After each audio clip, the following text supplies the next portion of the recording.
Inclinamos el rostro en reverencia a nuestro Dios. Cerremos los ojos y así nos concentramos en esa petición que vamos a elevar a nuestro Padre amante en esta hora.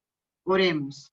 Padre nuestro que estás en los cielos, santificado y alabado sea tu nombre eternamente y para siempre.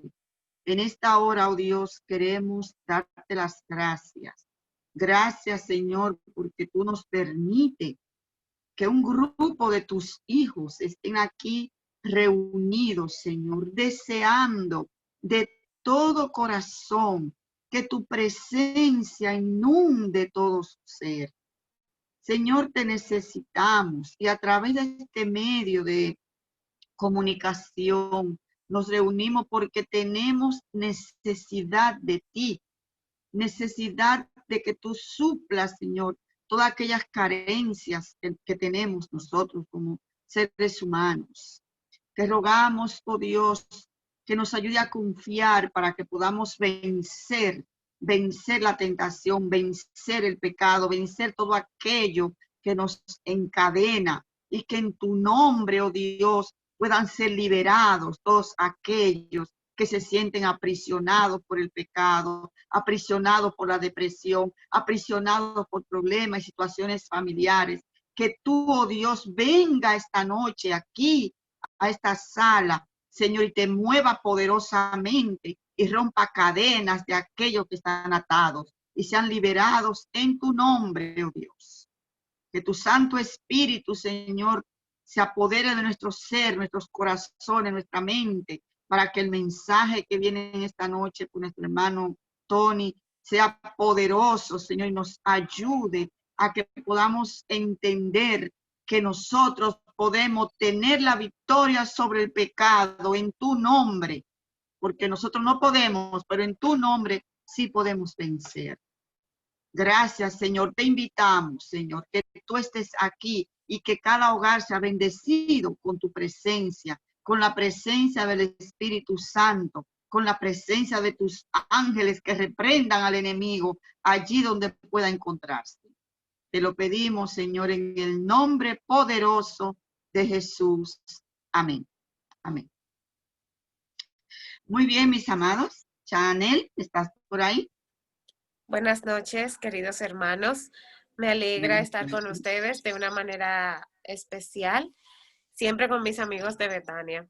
El Salmo 150 nos dice: alabad a Dios en su santuario, alabadle en el firmamento de su fortaleza, alabadle por sus proezas, alabadle conforme a la muchedumbre de su grandeza. Nuestro Señor es digno de toda honra, todo honor y toda alabanza. Es por ello que queremos presentar en esta noche una ofrenda musical en los labios de Chantel Hernández. Amén.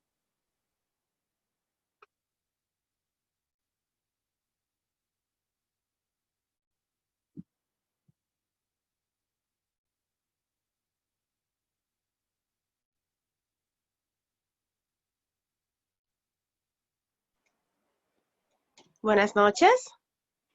Buenas noches. Feliz jueves profético, según tengo informado, ¿cierto? Así le vamos a llamar. Bueno, pues feliz jueves profético para cada uno de ustedes. Amén. Qué bueno que están aquí. Si estamos aquí es porque queremos que el Señor nos bendiga, ¿verdad que sí? Amén, así es. Vamos a cantar para gloria de Dios.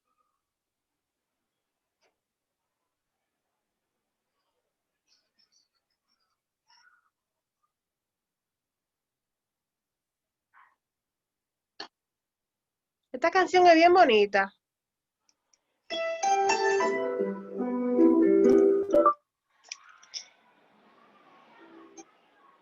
Y es especial.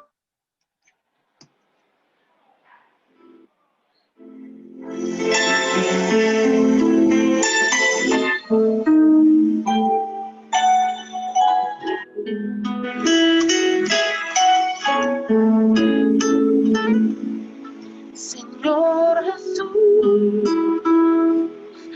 yo vengo a confesarte humildemente los hechos que yo conscientemente y por voluntad propia cometí.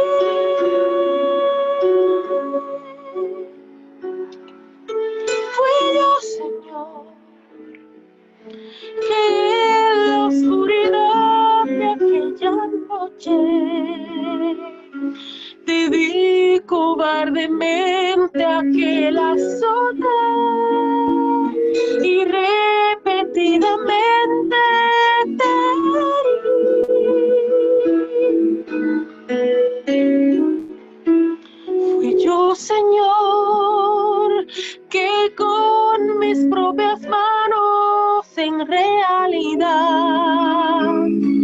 espinas recogí por crueldad y aquella vil corona construí.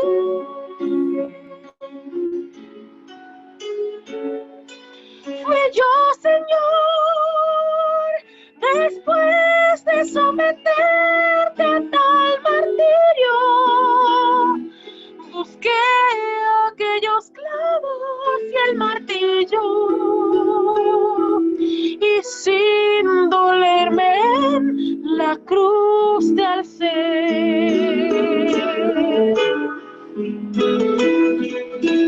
Yo sé, Señor, que cada vez que caigo en pecado,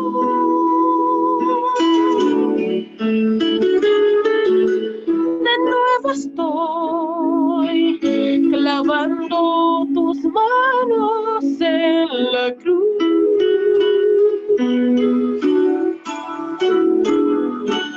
Y sé también que muchas veces te he rechazado y he dicho no a la oferta que me haces de perdón.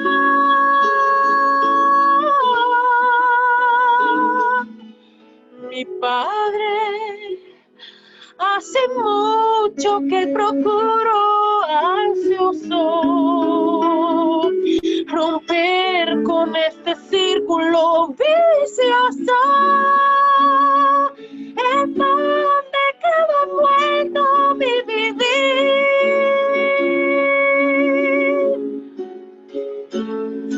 Así, Señor, yo vengo a pedirte humildemente que cambies mi ser completamente y en mí tu vida hagas renacer.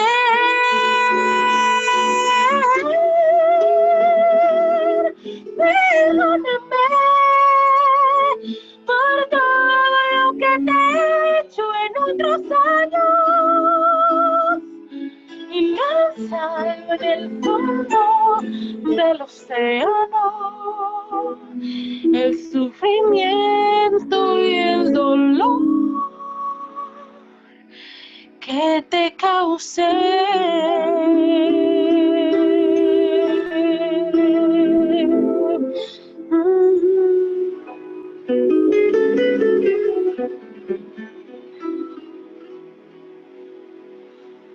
Gloria a Dios. Amén. Eso es una oración de un pecador arrepentido. Tremenda canción, hermosa. Gracias, Chantel. Ustedes saben que nosotros los miércoles o jueves proféticos, como ahora lo vamos a llamar, hacemos en nuestras iglesias, tenemos por costumbre hacerle una programación de oración y testimonio, de agradecimiento a Dios por cualquier evento que nos haya ocurrido en estos a principio de semana o en cualquier momento de nuestra vida, y lo utilizamos para agradecer. Y hay una joven aquí presente que quiere darle gracias a Dios por una oración contestada. Esta joven, ella es cuñada de nuestro amigo y hermano Miguel, se llama Rosy Belial. Rosy, queremos escuchar brevemente, porque sí tiene que ser un poquito breve por el tiempo, que tú le dé a Dios ese agradecimiento. Rosy. Buenas noches, bendiciones a todos. Muy buenas noches, Rosy. Sí, le doy gracias al Señor porque asimismo nos contestó al equipo de Amigos Betania, que estuvo orando por yo estaba sin empleo desde enero de este año y realmente ya en el momento donde ya yo estaba, wow, yo decía, Señor, ahí mismo me llamaron de un lugar, me llamó una ex compañera que si estaba interesada, le dije que sí, envié mi currículum y fui a la entrevista, me dijeron que fuera a la entrevista, me dijeron que me iban a llamar y entonces ahí comenzamos a clamar un poco más y al otro día me llamaron que sí, que empezaba el lunes, o sea, el viernes, eso fue el jueves, el viernes me llamaron para la entrevista y de una vez entonces en la tarde me llamaron para decirme que iniciaba el lunes. Este lunes pasado, gracias al Señor, estamos laborando. Amén. Amén, Rosy. Es cuanto, mis hermanos. Ay, Rosy, gracias. Gracias por tu lindo testimonio. Gloria a Dios, porque Rosy, ella ha pedido oración a nuestro grupo. Hemos estado orando, pues tenemos un listado de muchas peticiones y aquí hay gente de oración. Ahí tenemos a Mercedes Brito, que es una mujer tremenda, orando, poderosa. La hermana Melania, Mildred, también son personas del grupo que son, y Rincón también, nuestro Miguel, gente de oración de verdad, que oran con mucho fervor a nuestro Dios. Hemos estado orando. Rosy, Dios te bendiga grandemente, grandemente, y Él pueda, y tú puedas seguir buscándole, porque Él te ama mucho y te espera con los brazos abiertos. Gloria a Dios. Seguiremos orando por ti, Rosy.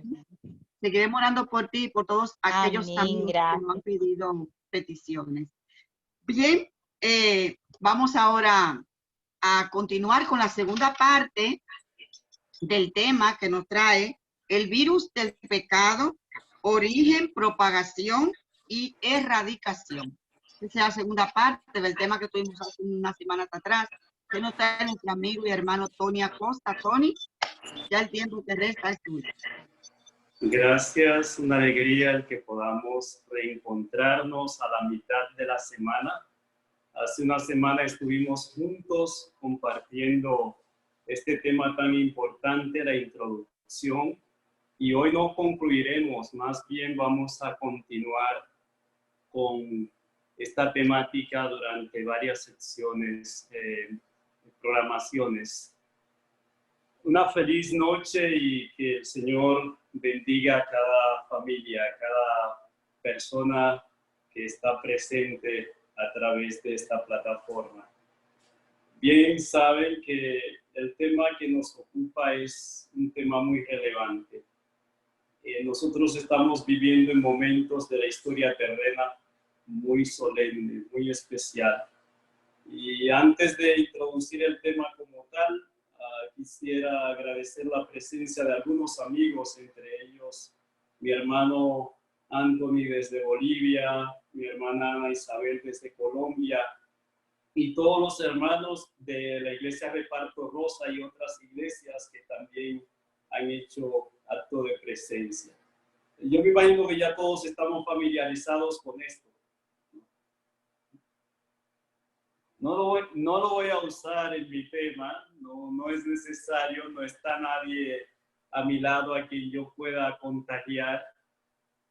Pero a raíz del COVID-19, el coronavirus, se han tomado muchas medidas para evitar el contagio. Decíamos que este es un virus que ha hecho estragos en la humanidad, pero que el peor de los virus es el pecado.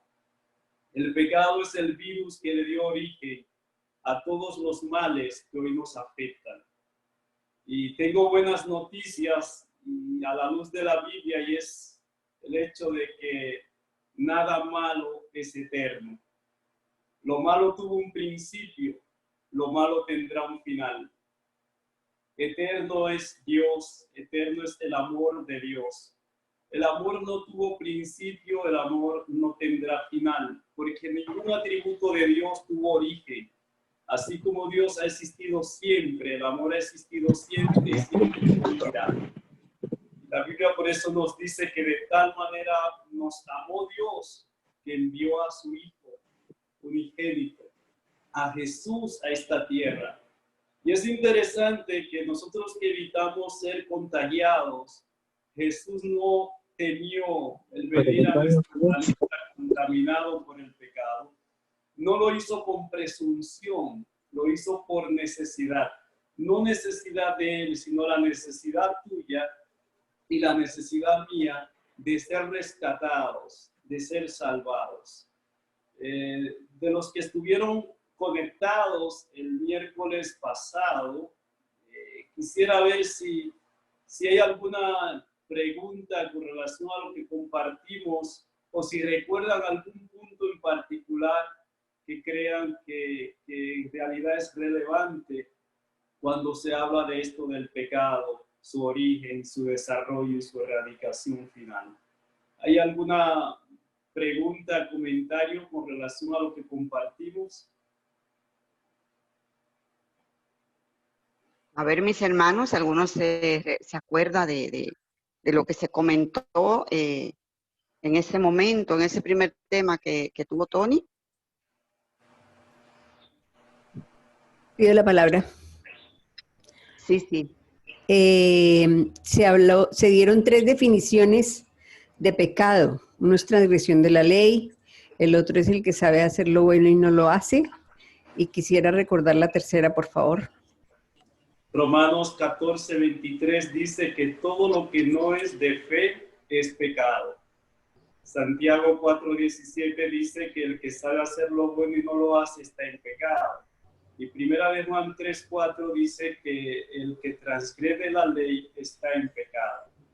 De ahí que al hablar del pecado, decíamos que no solamente somos responsables por aquellas cosas malas que hacemos, sino que también las buenas que dejamos de hacer se nos imputa como un pecado por omisión.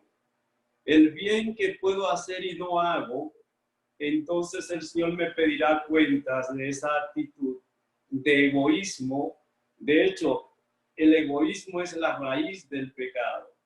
El procurar vivir para sí, la complacencia propia, el agrado propio y no vivir para agradar a Dios y servir a la humanidad, se nos imputa como un pecado.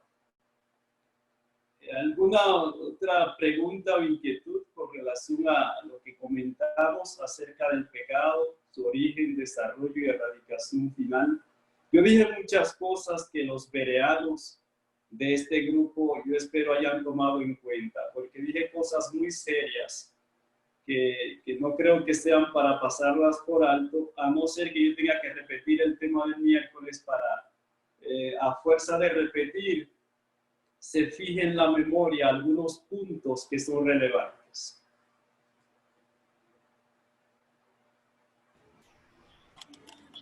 Algo que, Tony, ¿sí? ¿Alguien más? Sí, por favor. Algo que dijiste fue que debemos desarrollar el espíritu bereano, pues casi que como ley, ¿verdad? Porque debemos, cada vez que escuchamos un sermón, ir a constatar, y es una oportunidad de estudiar más y de crecer más. Amén, amén, así es. No porque lo diga el pastor, no por lo que lo diga el anciano, no porque lo diga Tony. El apóstol Pablo, con su investidura, con su rango de apóstol, con su conocimiento de las escrituras, los bereanos no aceptaron lo que Pablo dijo porque lo decía Pablo.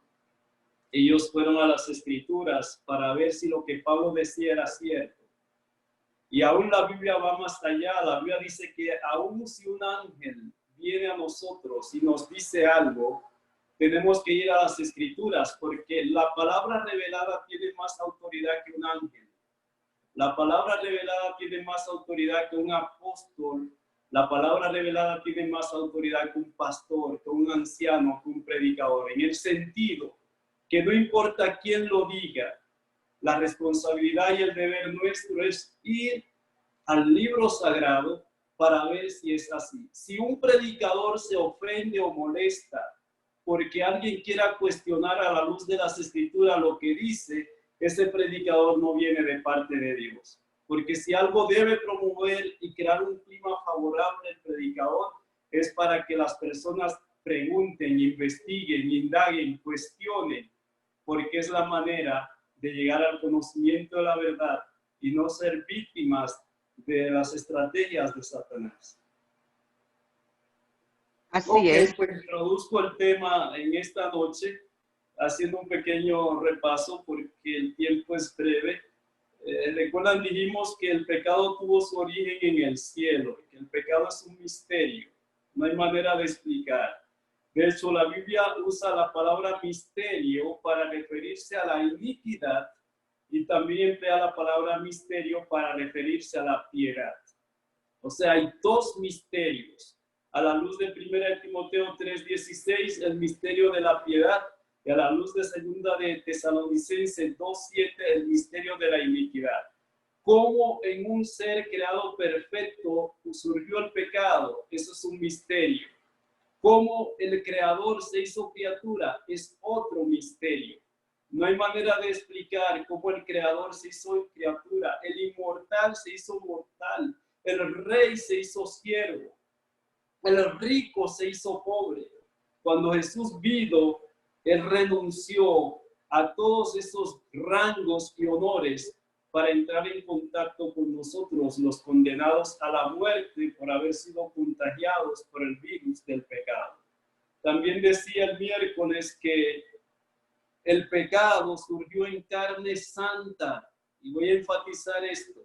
El pecado surgió en carne santa. Por lo tanto, carne santa no es garantía para no pecar.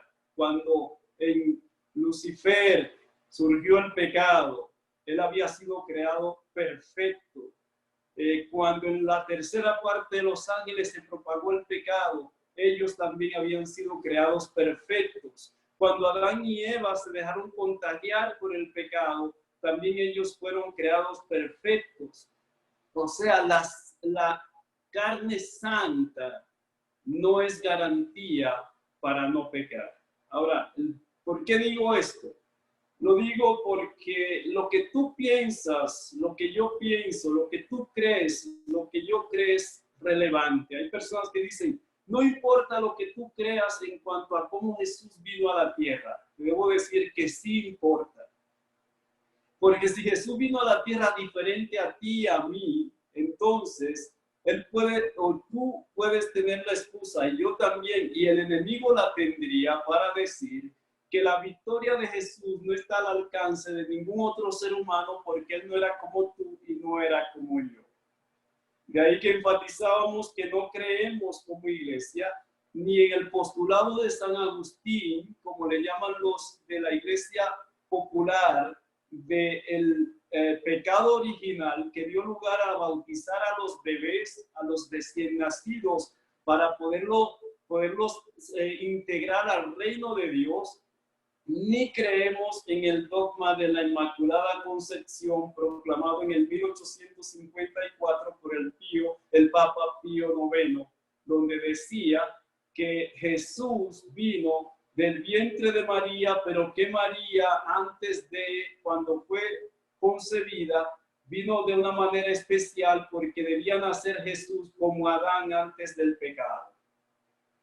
Dije eso el miércoles. Eso es una herejía. Y antes de presentar el tópico de esta noche, voy a repetir lo que dije el miércoles. Jesús sufrió las consecuencias del pecado que no se nos imputan como pecado. ¿Recuerdan algunas de las consecuencias del pecado que no se nos imputan como pecado? A ver, ayúdenme. Díganme una. Sí. La enfermedad. La enfermedad. El pecado trajo enfermedad, pero no todo el que se enferma es porque esté en pecado. ¿Qué otra cosa trajo el pecado que no es pecado? La muerte. La muerte. Morimos porque se introdujo el pecado en nuestro mundo, pero se muere el fiel y el infiel. Hasta el inmaculado Hijo de Dios, Jesús, tuvo que sufrir la muerte en la cruz. El pecado trajo como consecuencia la muerte, pero morirse no es un pecado. ¿Qué otra consecuencia del pecado no es pecado?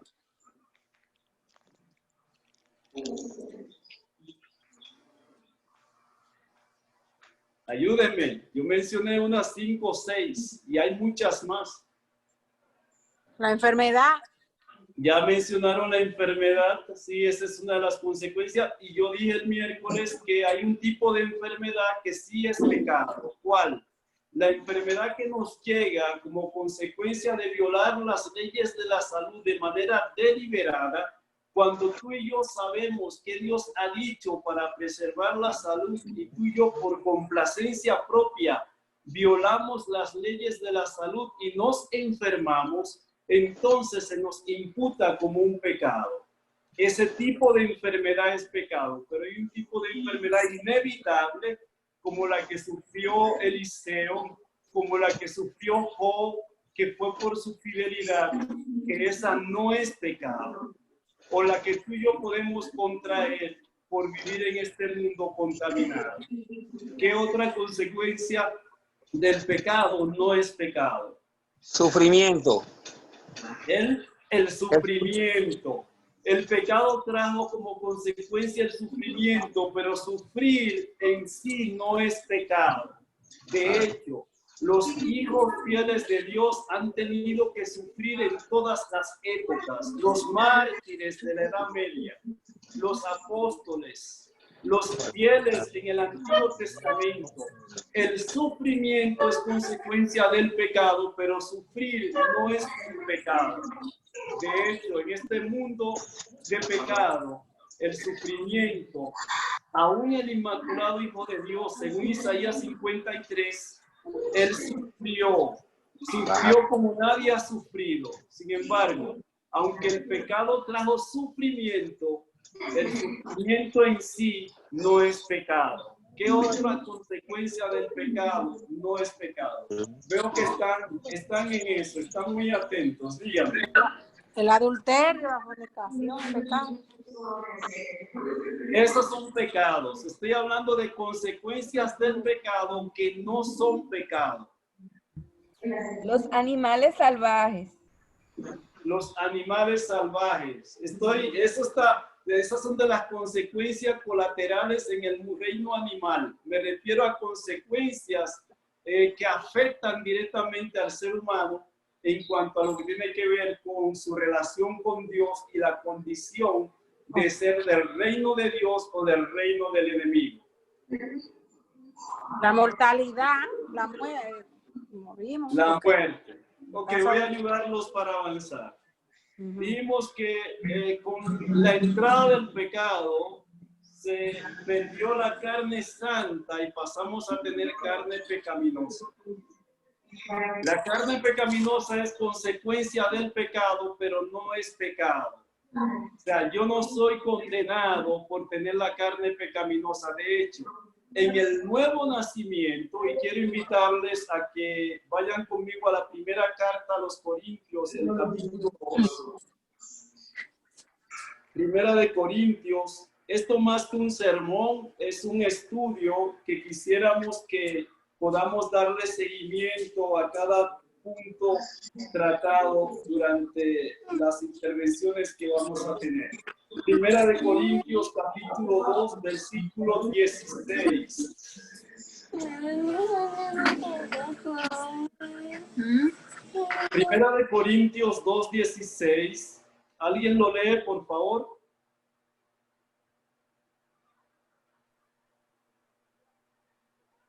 ¿Quién se anima a leer Primera de Corintios 2:16?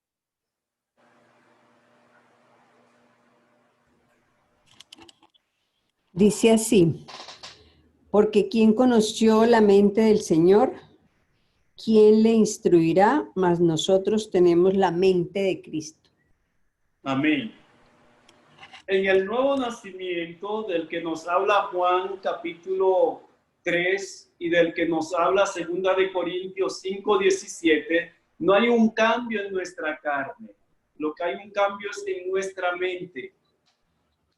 Tenemos la carne pecaminosa, pero en el nuevo nacimiento, entonces Dios nos coloca la mente de Cristo. Cuando dice el apóstol en la carta a los Filipenses, haya pues en vosotros el mismo sentir que hubo en Cristo Jesús, es necesario entender que sin la mente de Cristo no es posible sentir como Cristo. Si su mente no está en nuestra mente, si su sentir no es nuestro sentir, va a ser imposible el que podamos actuar como Él. Es importante que entendamos lo relevante que es la mente y el pensamiento. Alguien dijo, siembra un pensamiento y cosecharás una acción. Siembra una acción y cosecharás un hábito. Siembra un hábito y cosecharás un carácter. Y el carácter va a decidir nuestro destino eterno para bien o para mal. Lo que está en tu mente y en mi mente es importante. Cuando alguien piensa que no es posible la victoria sobre el pecado, se está preparando para violar la ley y cometer el pecado. Cuando alguien piensa que con el poder de Jesús, del Espíritu Santo, es posible la victoria, está diciéndole a Dios que él cree en el poder de Dios y está dispuesto a que ese poder obre en él para honra y gloria de Dios a través de una experiencia de victoria. De ahí que es importante entender, y hablábamos el miércoles de las tentaciones que Jesús experimentó. Y decíamos a la luz de la carta a los Hebreos que Jesús fue tentado en todo, según dice Hebreos 4:15, según nuestra semejanza, pero sin pecado. Debo enfatizar que Jesús fue tentado como tú y como yo, no cuando estamos en la carne ni guiados por la carne. Jesús nunca fue guiado por la carne. Aunque tenía tu carne y tenía mi carne, siempre fue guiado por el Espíritu y por la infalible palabra de Dios. De ahí que en nuestra carne, dice Romanos 8:3, Cristo condenó el pecado en la carne. O sea, por su mente santa pudo mantener a Satanás a raya. Por su mente santa pudo combatir y vencer al gigante del pecado. Y es importante cuando hablo de gigante que entendamos que el problema con los 12 espías que fueron enviados a reconocer la tierra fue que ellos vieron que habían gigantes en la tierra, aparte de las virtudes y bondades de la tierra, vieron gigantes. Josué y Caleb también vieron gigantes. Y Josué y Caleb sabían que humanamente hablando no era posible vencer a esos gigantes porque ellos tenían desde el punto de vista físico una ventaja sobre ellos. Sin embargo, Josué y Caleb dijeron, aunque hay gigantes, con el poder de Dios podemos vencer. David pudo vencer al gigante Goliat con el poder de Dios. El gigante del pecado, hay muchos que creen que es invencible. Sin embargo, a la luz de la Biblia, el testimonio de hombres y mujeres de Dios y el testimonio en particular de Jesús nos dice que el pecado, el virus del pecado, es un virus que puede ser contrarrestado, que las tentaciones pueden ser resistidas y vencidas. De hecho, las tentaciones de Jesús registradas en Mateo 4, que ustedes leyeron en la ocasión anterior, fueron tentaciones en un contexto muy especial. No sé cuántos recuerdan lo que yo dije, de que no pecamos porque la carne sea débil. Que cuando Jesús fue asaltado por el enemigo, su carne estaba debilitada en su máxima expresión, 4,000 años degenerándose la raza humana, más 40 días y 40 noches sin probar alimentos. Cuando llegó el tentador, Jesús le hizo frente con lo que tú y yo podemos hacerle frente. Escrito está. Y con un escrito está, que fue el resultado de una palabra que estaba en su mente y en su corazón, y una comunión con Dios inquebrantable, Jesús pudo salir victorioso. Y yo decía en esa ocasión que no pecamos porque la carne sea débil, sino porque la comunión con Dios llega a ser débil. Cuando la comunión con Dios es fuerte, el resultado es victoria. Cuando se pierde la comunión con Dios, el resultado es derrota. De ahí que es importante entender, y fue el último texto que cité, las palabras de Juan en su primera carta, el capítulo 3, el versículo 6, donde él dice, el que permanece en él no peca. Y si alguno peca, no le ha visto ni le ha conocido. Explicábamos ese texto enfatizando que cuando alguien permanece en Jesús, no peca. Que cuando tú y yo pecamos es porque dejamos de permanecer en Él. Y cuando pecamos, Él nos dice, mira, no digas que tú me conoces, no digas que tú me has visto. ¿Por qué? Porque el tú decir que me conoces o que me has visto, pero no hacer mi voluntad, es una contradicción. Nosotros sabemos que en la Biblia el verbo conocer es un verbo muy serio. De hecho, la Biblia dice que la vida eterna consiste en que conozcamos a Dios, el único que es verdadero, y a Jesucristo a quien ha enviado según Juan 17:3. O sea, que el conocimiento de Dios trae salvación. Y cuando habla de conocer no se refiere a un asentamiento intelectual de la verdad. Se refiere a una relación personal con Él. La Biblia usa siempre el verbo conocer como relación íntima. Y no conoció José a María hasta que ella no hubo dado a luz. Ese conocer se refiere a una relación íntima. Y los hombres de Sodoma y Gomorra en Génesis 19 le dijeron a Lot, queremos conocer a tus visitantes. Y Lot dijo, no hagáis tal mal. ¿Qué hay de malo en conocer a alguien? Lo que estaba implícito era una relación íntima. Eran homosexuales, eran desviados, eran degenerados. El conocer es un verbo muy, muy importante en las Escrituras. De ahí que tú y yo necesitamos cada día conocer al Señor. Quiero hablarte de la experiencia de un hombre, luego tendremos un tema acerca de algunos personajes de la Biblia, pero acompáñame a Génesis, el capítulo 39. Génesis, el capítulo 39. Todos conocemos esta historia, este relato. Génesis capítulo 39 nos habla, el 37 introduce a José y su familia. El 37 nos dice que José era de 17 años cuando fue arrancado del seno de su familia y vendido como se vende el plátano, la yuca, el ñame, vendido como un objeto, como esclavo y llevado a tierra extraña.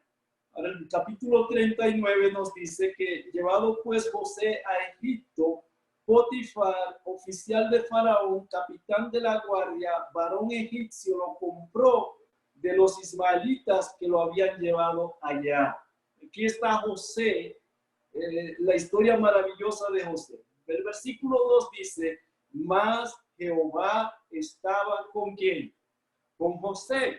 ¿Cuándo estaba Jehová con José? Cuando lo vendieron. El hecho de que Dios esté contigo, con tu familia, no quiere decir que Dios va a impedir que sucedan cosas en tu vida, en mi vida, que quizás consideremos en el momento que son catástrofes, calamidades, que son pruebas terribles. Dice, Dios estaba con José y fue varón próspero y estaba en la casa de su amo, el egipcio. El versículo 4, para adelantar un poco la historia, dice que hacía yo José gracia en sus ojos y le servía, y él le hizo mayordomo de su casa y entregó en su poder todo lo que tenía. Y aconteció que desde cuando le dio el encargo de su casa y todo lo que tenía, Jehová bendijo la casa del egipcio a causa de José, y la bendición de Jehová estaba sobre todo lo que tenía, así en casa como en el campo. Versículo 6. Y dejó todo lo que tenía en mano de José, y con él no se preocupaba de cosa alguna, sino del pan que comía, y era José de hermoso semblante y bella presencia. Interesante lo que dice la Biblia. Versículo 7. Aconteció después de esto, ¿qué fue lo que aconteció? Que la mujer de su amo puso sus ojos en José y le dijo, duerme conmigo. Una tentación. No cualquier tentación. Satanás tiene 4 armas poderosas: sexo, dinero, fama y poder. Lo voy a repetir. Satanás tiene 4 armas poderosas: sexo, dinero, fama y poder. Y todos sabemos que con esas armas pudo vencer a David. Con esas armas pudo vencer a Salomón. Con esas armas pudo vencer a Sansón. Y con José empleó la misma arma, la más letal, la sexual. Esta mujer, dice el relato, puso sus ojos en José. Recuerden que Jesús, cuando habla de la ley, dice, oísteis que fue dicho, no cometerás adulterio, mas yo os digo que cualquiera que mira a una mujer y la codicia ya cometió adulterio en su corazón. José no tenía sus ojos puestos en la mujer de Potifar. Era la mujer de Potifar la que tenía sus ojos puestos en él. La tentación que viene desde afuera no es un pecado. Si José hubiese puesto sus ojos en la mujer de Potifar, aun cuando no se hubiese acostado con ella, se le hubiese imputado como un pecado.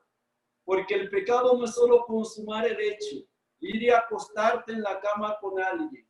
No es solamente ir a ejecutar la acción. Donde inicia el pecado es en la mente.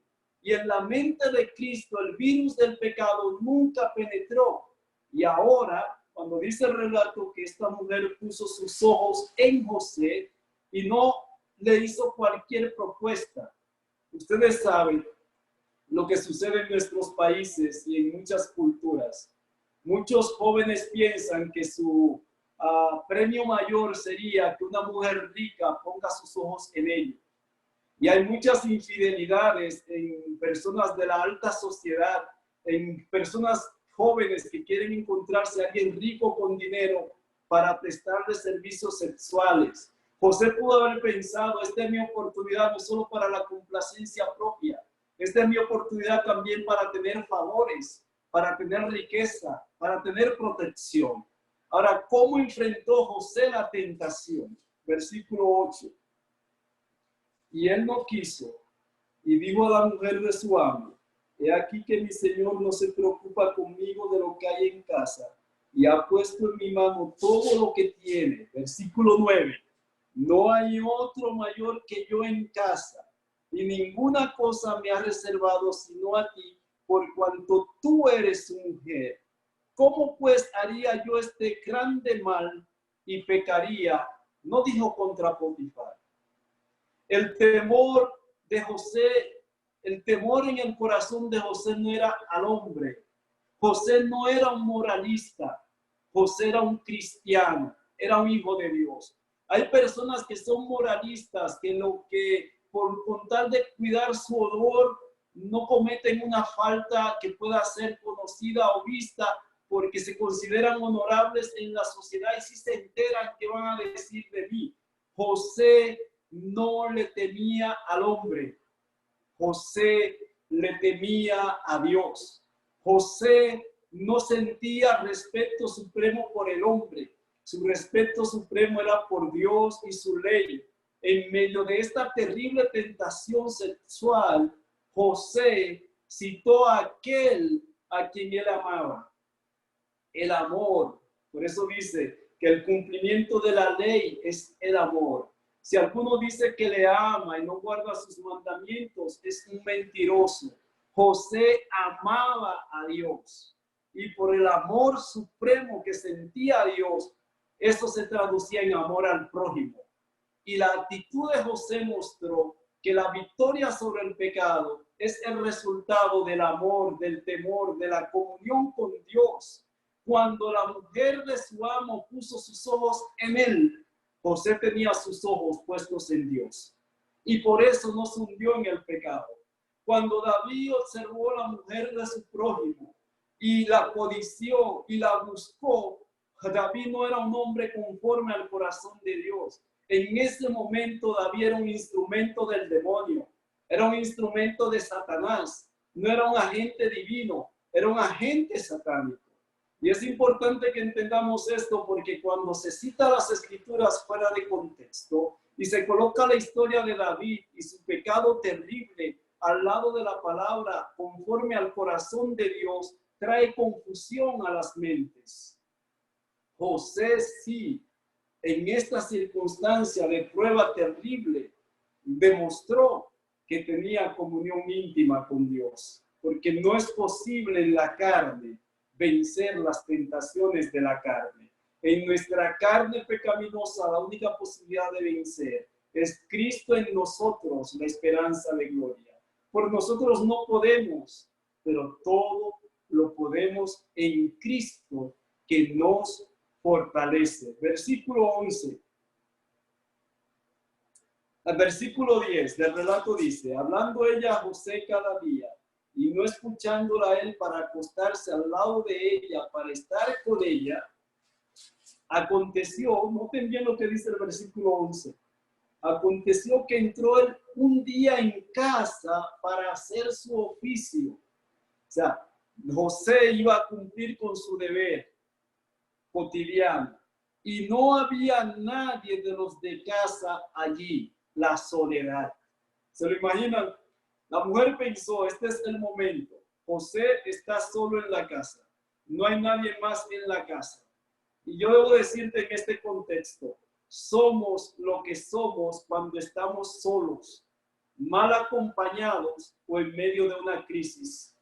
Te lo voy a repetir. Somos lo que somos cuando estamos solos, mal acompañados o en medio de una crisis. José estaba solo en casa. Versículo 12. Y ella lo asió de su ropa, diciendo: duerme conmigo. Entonces él dejó su ropa en las manos de ella y huyó y salió. Dejó el cuerpo del delito no cometido. ¿Entendemos esto? José dejó el cuerpo del delito no cometido, porque desde el punto de vista lógico y racional, ella tenía en sus manos un elemento que era la ropa de José, que podía usarla como argumento para acusar a José. Sin embargo, José no temió a las consecuencias humanas por su fidelidad. José huyó. ¿Recuerdan las palabras del apóstol cuando dice huye de las pasiones juveniles? Nosotros en Dominicana casi siempre pensamos que huir es de cobarde. Y hay personas que dicen, no, yo no huyo, yo me mantengo ahí. No, hay circunstancias cuando huir no es de cobardes, huir es de valientes. De hecho, tengo un tema titulado Cuando los valientes huyen, porque hay circunstancias cuando huir es la respuesta al Espíritu Santo. Hay circunstancias cuando huir es la revelación y demostración del amor que hay a Dios en el corazón. Hay circunstancias cuando huir es lo más sabio que puede sucederle a un ser humano. Huir de las tentaciones, sí, no buscarlas. Hay una declaración que dice que hay seres humanos que tientan al demonio a que los tiente. A veces nos colocamos en el terreno encantado del enemigo y queremos salir ileso. Debo decirte, los ángeles no salieron ilesos la tercera parte. Adán y Eva no salieron ilesos cuando entraron en diálogo con el enemigo. Y tú y yo, con condiciones menos favorables, si entramos de manera deliberada al terreno del enemigo, tampoco saldremos ilesos. La única posibilidad de vencer es cuando estamos en comunión íntima con el Padre. Jesús lo dijo en San Juan 15, hablando de la vid verdadera. Él dijo, yo soy la vid verdadera. Cuando estamos conectados a Él, llevamos fruto. Cuando estamos separados de Él, nada podemos hacer. Bueno, nada bueno, pero muchas cosas malas sí hacemos. Nosotros conocemos el relato de la historia de José completo, cómo el Señor fue guiándolo paso a paso. Pero ¿qué quiero enfatizarte en esta noche? Que aquellos que dicen que la victoria sobre el pecado no es posible, es que porque de alguna manera o la complacencia propia o la falta de conocimiento de la palabra de Dios los lleva a estas conclusiones. Si la victoria sobre el pecado no es posible, entonces Satanás tiene razón cuando dice que la ley de Dios no es perfecta, no es justa y que debe ser cambiada. Si la victoria sobre el pecado no es posible, entonces la Biblia se contradice. Voy a concluir en esta noche esta parte, la segunda parte, dejando esta historia de José en vuestras mentes para que entendamos. Y voy a enfatizar de nuevo esa parte de José. La tentación vino desde afuera. No estaba en la cabeza de José, estaba en la cabeza de la mujer de su amo. Y ese tipo de tentación no es pecado. Ese tipo de tentación no es evitable. Pero hay un tipo de tentación que sí es evitable. Y la que es evitable, tú y yo necesitamos evitarla para no colocarnos en el terreno del enemigo. Quiero que vayamos a la realidad de que cuando el Señor venga, y esto será para el próximo tema que tratemos, cuando el Señor venga con poder y gloria, el que no sea santo, el que no sea justo y el que no sea perfecto morirá. De hecho, la segunda carta a los Tesalonicenses, capítulo 2, versículo 8, dice que con el resplandor de la venida morirán los impíos. O sea, cuando Cristo venga, lo que mata a los impíos no es el fuego y el azufre. El fuego y el azufre serán después del milenio. Lo que destruye a los impíos es que cuando alguien ve a Dios y hay pecado en él, irrevisiblemente muere. Dice Deuteronomio 4:24, Dios es fuego consumidor. ¿Sabe qué dice la pluma inspirada en el deseado? La página 82 dice que para el pecado, donde quiera que se encuentre, Dios es fuego consumidor. El que vea al Señor en su gloriosa venida, sin santidad, morirá. Si alguien te ha vendido la idea, te ha vendido el mensaje de que cuando el Señor venga te pondrá lo que te falte, que no te preocupes, que al fin y al cabo todos somos pecadores y todos tenemos problemas, que el que no cojea de un pie, cojea del otro. Mal de mucho consuelo de tontos. Mal de mucho consuelo de tontos porque usamos la lógica humana para abordar temas espirituales. Y los temas espirituales deben ser abordados a la luz de lo que dicen las Escrituras y bajo la dirección del Espíritu Santo, para no rebajar las Escrituras a nuestra condición carnal, sino para que en nuestra carne, por la relación con Dios, el pecado pueda ser vencido. Sin santidad, dice las Escrituras, nadie verá al Señor. No olvidemos, ahora es el momento cuando Dios, que es fuego consumidor, quiere consumir en ti, en mí, el egoísmo. Ahora es el momento cuando Dios, que es fuego consumidor, quiere consumir en ti, en mí, el pecado.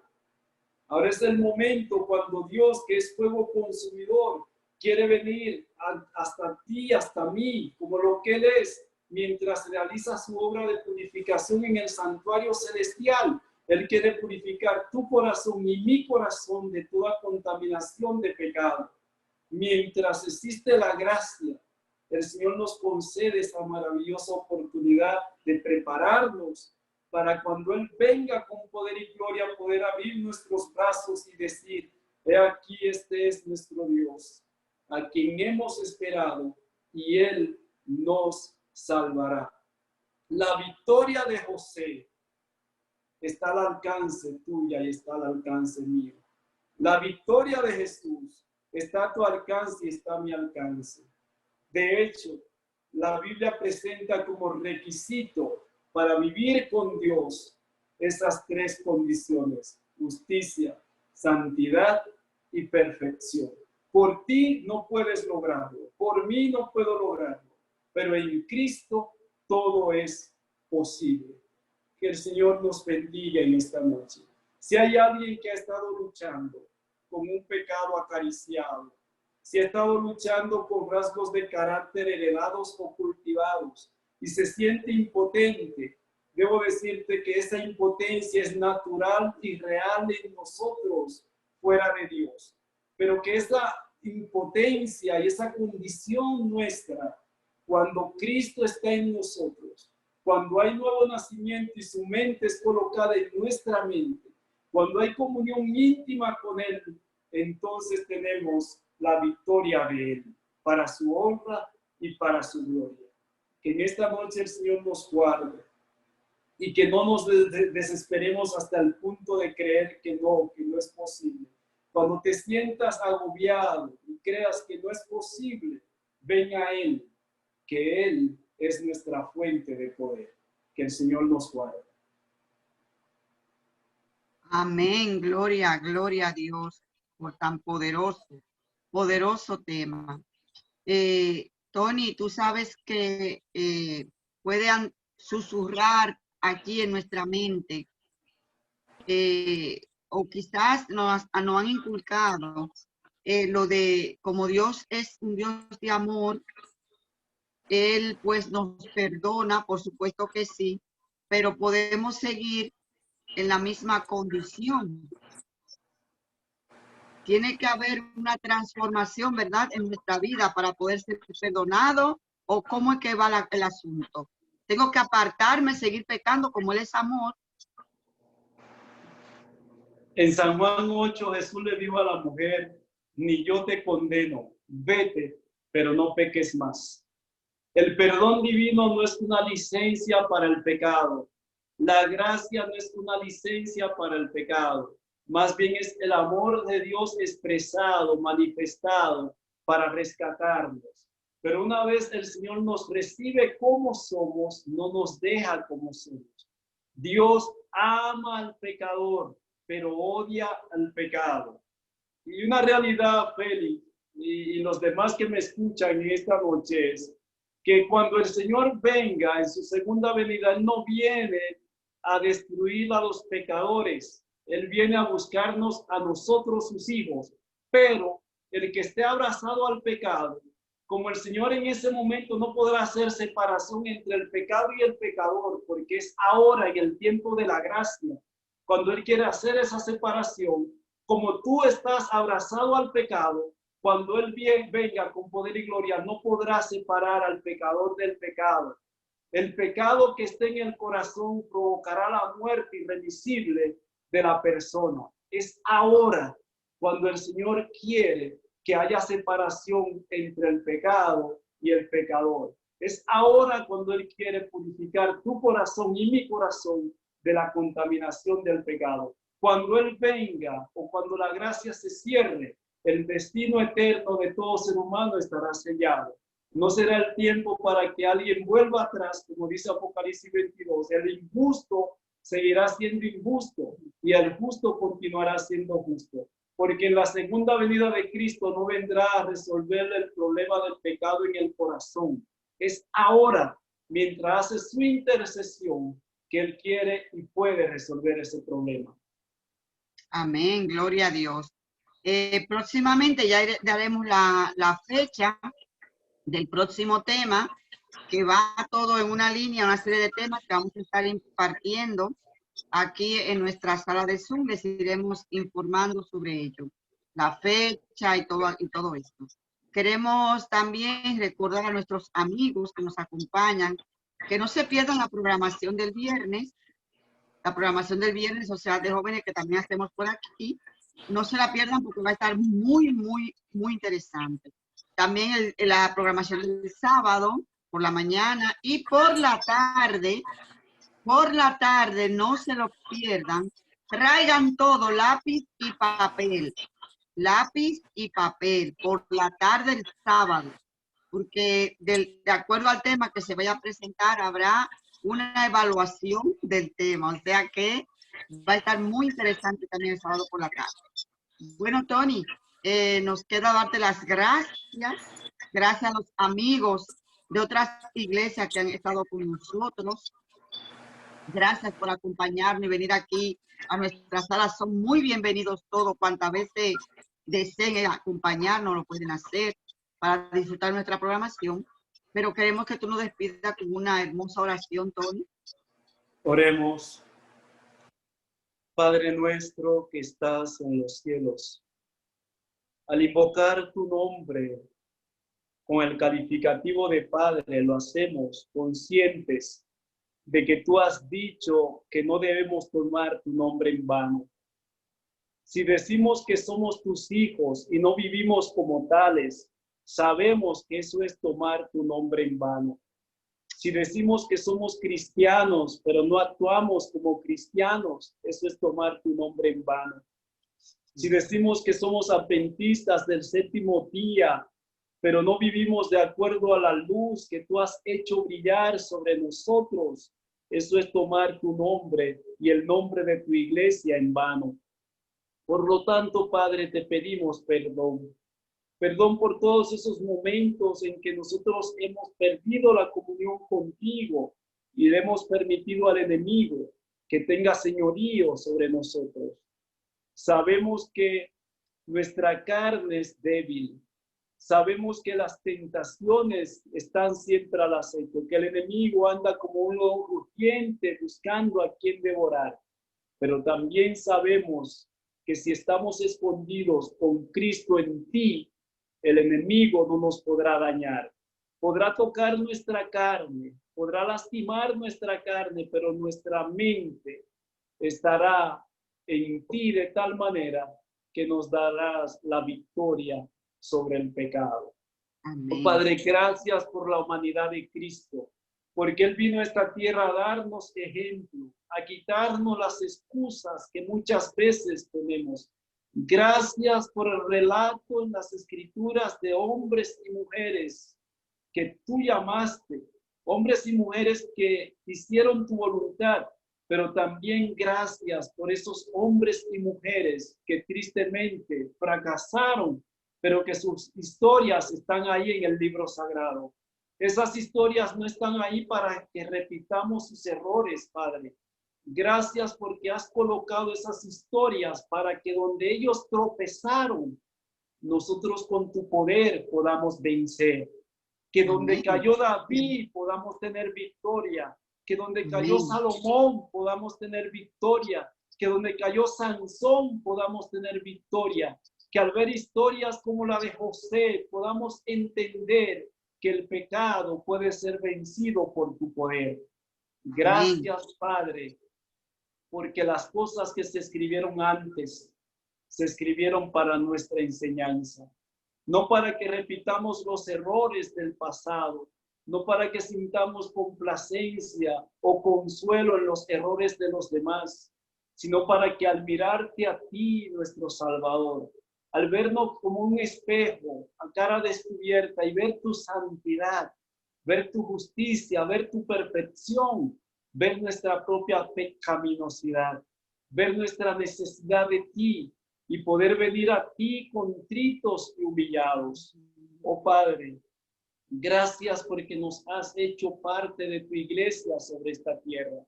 Gracias. Pero no es suficiente el que seamos miembros de la iglesia. En el mensaje a la Odisea tú nos has dicho que sí, que estamos en la iglesia, pero que nuestros corazones están llenos de tibieza, de mundanalidad, que en nuestros corazones no ha habido una real conversión a ti, que no ha habido un reavivamiento y una reforma auténtica.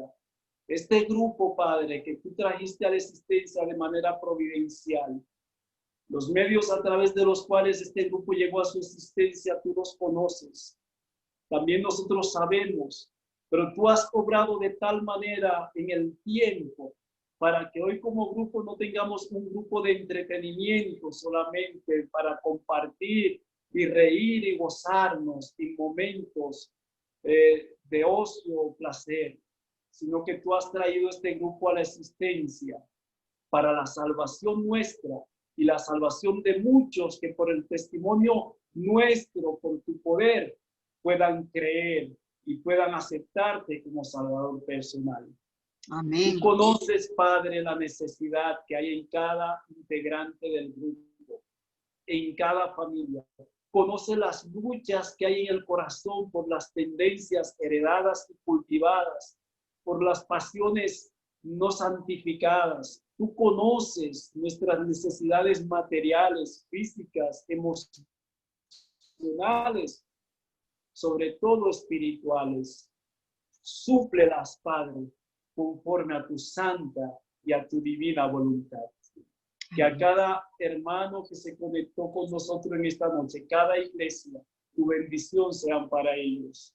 Nuestro mayor deseo y anhelo, Padre, es que cuando este mundo no sea más, que cuando la puerta de la gracia se cierre, nosotros podamos estar dentro del arca de salvación. Amén. Y que la obra intercesora tuya hoy en el santuario de purificación pueda ser eficaz en cada corazón, para cuando ya no haya gracia, cuando no haya abogado, cuando no haya intercesor, estemos sellados para la vida eterna. Amén. Oh Padre, nuestro anhelo es verte venir con poder y gloria. Amén. Pero mientras aguardamos tu venida y vemos los acontecimientos en el mundo, el cumplimiento de la profecía, el dolor y el sufrimiento provocado por enfermedades, como ahora este coronavirus, oh Padre, sabemos que nada malo es eterno, que eterno es solo lo bueno, y que si sufrimos aquí por la fidelidad a ti, reinaremos allá en la patria celestial. Amén. Oh Padre, gracias con el perdón de nuestros pecados y por los méritos de Jesús, su vida, su muerte, su resurrección y su intercesión. Te lo pedimos todo en su nombre. Amén.